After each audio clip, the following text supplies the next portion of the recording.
Hey, so if you're studying law or even just thinking about it, you already know it's a huge challenge. But what if the hardest part isn't the law itself, but learning how to study it? Okay, let's get into it. We're going to break down 3 really common mistakes that might be holding you back, and more importantly, how to fix them with some simple, smart habits. And this is the absolute heart of the issue. It's kind of crazy when you think about it, right? You're just thrown in and expected to figure it out.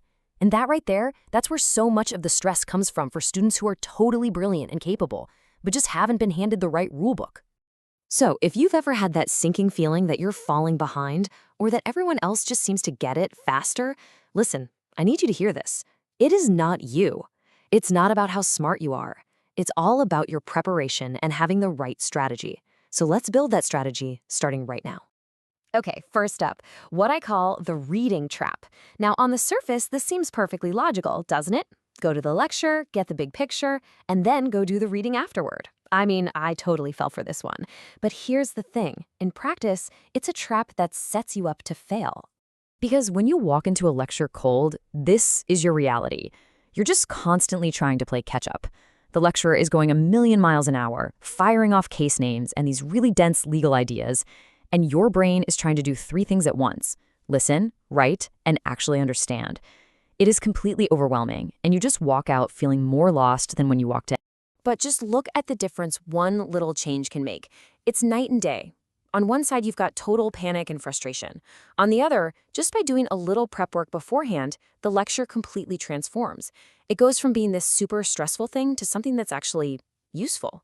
You go from just trying to survive the lecture to actually engaging with it. And the fix is so simple. Seriously, we're not talking about spending hours and hours memorizing everything. The goal here is just familiarity, not mastery. All you have to do is spend a little bit of time the day before to get the gist of the key cases and the main arguments. That tiny bit of prep work, well, it changes everything. Okay, so that leads us right into mistake number 2, and you'll see how these are connected. Procrastination. Now, in law school, let's be real, this usually isn't about laziness.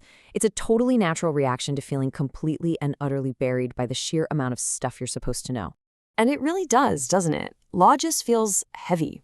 You sit down at your desk, you look at this absolute mountain of reading, and your brain just kind of short circuits. You have no idea where to even start. So doing nothing, procrastinating, actually feels like the path of least resistance. Okay, so the big secret here is a mindset shift. You have to stop telling yourself, oh my God, I have to revise this entire topic. That just paralyzes you. Instead, you've got to reframe it. Tell yourself, you know what?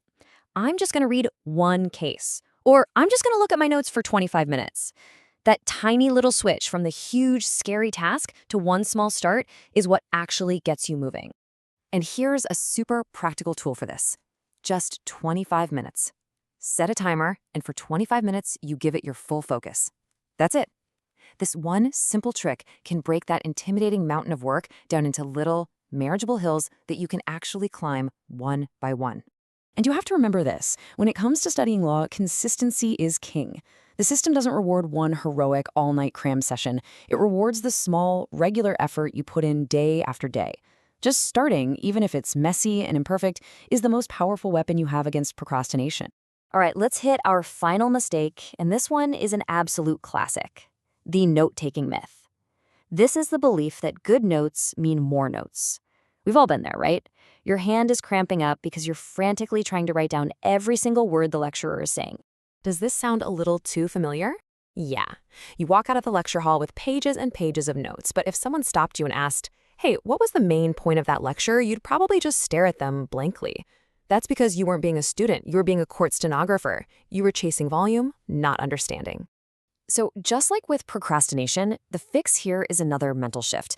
You have to stop just passively transcribing, writing down what is being said, and start actively learning. That means you're constantly asking yourself in your head, why does this matter? That's the secret to notes you can actually use later.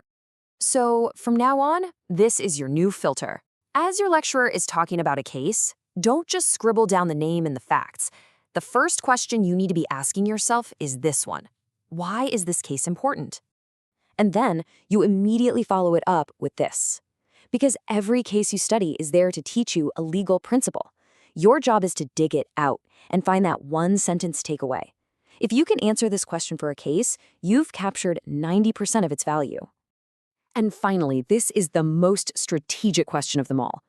Lecturers are always dropping hints about what's going to be on the exam. You know, when they slow down or repeat something or put a word in bold on their slide, that's not an accident. That's a huge signal. Ask yourself why they're emphasizing that specific point. It's basically a roadmap to the exam. So when you put all of this together, what's the big idea? It all comes down to this: working smarter, not louder. As you can see, the thread that connects all these fixes isn't about trying harder or pulling more all-nighters. It's about having a better strategy. These are just small, intelligent shifts in how you approach your work. And here's what I really want you to take away from all this. Mastering law is not some magical talent you're either born with or you're not. It's a skill, just like learning an instrument or a sport. And like any skill, it's something you can build, you can practice, and you can get really good at through small, consistent, and simple habits. So let's boil it all down. Here are your 3 key takeaways. Number 1, prepare before your lectures, even just a little bit. Number 2, beat procrastination by just starting with one tiny task. And number 3, transform your notes by always asking why something matters. And that's really the thought I want to leave you with. Success in law school doesn't come from the most frantic, loudest effort in the library. It comes from quiet, consistent, and intelligent work. Study smarter, not louder.